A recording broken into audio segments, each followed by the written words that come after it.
Pelajaran Sekolah Sahabat, Senin 14 Juli 2025. Pelajaran yang ketiga di triwulan yang ketiga.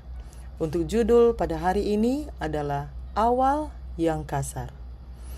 Meskipun Musa pasti tahu bahkan sejak awal bahwa apa yang ditugaskan Tuhan kepadanya tidak akan mudah, oleh karena itu ia berusaha untuk keluar dari masalah ini. Ia mungkin tidak tahu apa yang akan terjadi. Bacalah Keluaran 5 ayat 3 sampai 23.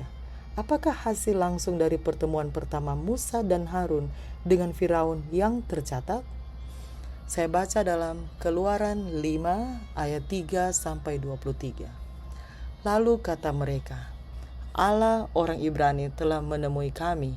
Izinkanlah kiranya kami pergi ke padang gurun 3 hari perjalanan jauhnya untuk mempersembahkan korban kepada Tuhan Allah kami, supaya jangan nanti mendatangkan kepada kami penyakit sampar atau pedang.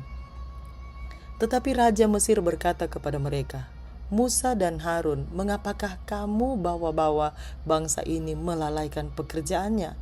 Pergilah melakukan pekerjaanmu. Lagi kata Firaun, lihat sekarang telah terlalu banyak bangsamu di negeri ini. Masakan kamu hendak menghentikan mereka dari kerja paksanya? Pada hari itu juga Firaun memerintahkan kepada pengerah-pengerah bangsa itu dan kepada mandur-mandur mereka sendiri, tidak boleh lagi kamu memberikan jerami kepada bangsa itu untuk membuat batu bata.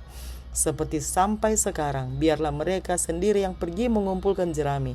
Tetapi jumlah batu bata yang harus dibuat mereka sampai sekarang, bebankanlah itu juga kepada mereka dan jangan menguranginya.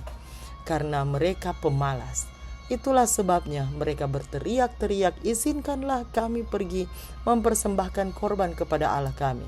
Pekerjaan orang-orang ini harus diperberat sehingga mereka terikat kepada pekerjaannya dan jangan mempedulikan perkataan dusta. Maka para pengerah bangsa itu dan para mandurnya pergi dan berkata kepada mereka, beginilah kata Firaun, aku tidak memberi jerami lagi kepadamu. Pergilah kamu sendiri mengambil jerami di mana saja kamu mendapatnya, tetapi pekerjaanmu sedikit pun tidak boleh kurang. Lalu berseraklah bangsa itu ke seluruh tanah Mesir untuk mengumpulkan tunggul gandum sebagai pengganti jerami. Dan pengerah-pengerah itu mendesak mereka dan berkata, selesaikan pekerjaanmu, yaitu tugas sehari seperti pada waktu ada jerami. Lalu pengerah-pengerah Firaun memukul mandur-mandur Israel yang mereka angkat sambil bertanya, mengapakah kamu pada hari ini tidak menyelesaikan jumlah batu bata yang harus kamu buat seperti kemarin? Sesudah itu pergilah para mandur Israel kepada Firaun dan mengadukan halnya kepadanya. Mengapakah Tuanku berlaku seperti itu terhadap hamba-hambamu ini? Jerami tidak diberikan lagi kepada hamba-hambamu ini, tetapi walaupun begitu kami diperintahkan, buatlah batu bata dan dalam pada itu hamba-hambamu ini dipukuli, padahal rakyat Tuanku lah yang bersalah. Tetapi ia berkata, pemalas kamu, pemalas. Itulah sebabnya kamu berkata, izinkanlah kami pergi mempersembahkan korban kepada Tuhan. Jadi sekarang pergilah bekerja, jerami tidak akan diberikan lagi kepadamu, tetapi jumlah batu bata yang sama harus kamu serahkan. Maka mengertilah para mandur Israel bahwa mereka ada dalam keadaan susah, karena dikatakan kepada mereka, kamu tidak boleh mengurangi jumlah batu bata pada tiap-tiap hari. Waktu mereka meninggalkan Firaun, berjumpalah mereka dengan Musa dan Harun yang sedang menantikan mereka. Lalu mereka berkata kepada keduanya, kiranya Tuhan memperhatikan perbuatanmu dan menghukumkan kamu, karena kamu telah membusukkan nama kami kepada Firaun dan hamba-hambanya, dan dengan demikian kamu telah memberikan pisau kepada mereka untuk membunuh kami. Lalu Musa kembali menghadap Tuhan. Katanya, Tuhan, mengapakah kau perlakukan umat ini begitu bengis? Mengapa pula aku yang kau utus? Sebab sejak aku pergi menghadap Firaun untuk berbicara atas namamu, dengan jahat diperlakukannya umat ini, dan engkau tidak melepaskan umatmu sama sekali.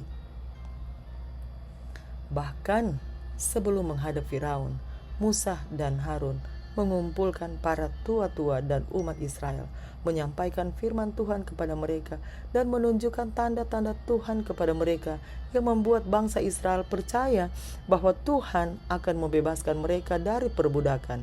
Dengan demikian mereka menyembah Tuhan. Keluaran 4 ayat 29-31. Harapan mereka sangat tinggi, Tuhan akan membebaskan bangsa Ibrani dari perbudakan mereka akhirnya. Musa kemudian pergi menghadap Raja Mesir dengan membawa tuntutan Tuhan, dan keadaan menjadi semakin buruk bagi bangsa Israel. Penderitaan mereka bertambah dan pekerjaan harian mereka menjadi lebih berat dan menuntut. Mereka dituduh malas, mereka diperlakukan dengan lebih kasar, dan pelayanan mereka menjadi lebih sulit daripada sebelumnya. Para pemimpin mereka tidak senang, dan pertentangan antara mereka dengan Musa dan Harun sangat buruk, dan hal ini hanya menandakan jenis konflik yang akan dihadapi Musa dengan bangsanya sendiri di tahun-tahun yang akan datang. Bacalah Keluaran 5 ayat 21. Lalu tempatkanlah diri Anda pada posisi orang-orang ini ketika mereka berhadapan dengan Musa dan Harun. Mengapa mereka mengatakan apa yang mereka lakukan? Saya baca dalam Keluaran 5 ayat 21. Lalu mereka berkata kepada keduanya, kiranya Tuhan memperhatikan perbuatanmu dan menghukumkan kamu, karena kamu telah membusukkan nama kami kepada Firaun dan hamba-hambanya, dan dengan demikian kamu telah memberikan pisau kepada mereka untuk membunuh kami. Tidaklah sulit untuk memahami mengapa mereka marah kepada Musa. Biarlah Tuhan memandang dan menghakimi engkau, kata mereka. Mereka mengira Musa datang untuk membebaskan mereka dari bangsa Mesir, bukan untuk membuat hidup mereka di bawah kekuasaan bangsa Mesir menjadi lebih sulit. Jadi, selain berurusan dengan orang Mesir, Musa dan Harun juga harus berurusan dengan bangsanya sendiri. Apa sajakah cara yang lebih baik yang dapat Anda dan orang lain lakukan untuk berurusan dengan para pemimpin gereja lokal ketika terjadi perbedaan pendapat? Yang pasti akan terjadi. Demikianlah bacaan pelajaran Sekolah Sabat Senin 14 Juli 2025. Sampai bertemu di bacaan pelajaran Sekolah Sabat selanjutnya. Tuhan memberkati.